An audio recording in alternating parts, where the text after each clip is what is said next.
Sino si Joy Boy? Si Joy Boy ay hindi basta karakter sa One Piece. Isa siyang pangalan na nagmula pa sa Void Century.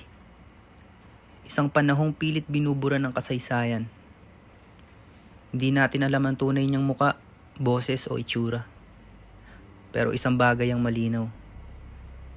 May iniwan siyang isang pangako. At bigo niya itong matupad. Isang pangakong nakaukit sa poneglyph.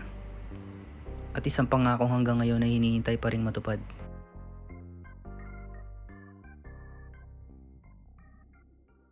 Ang pamana ni Joy Boy.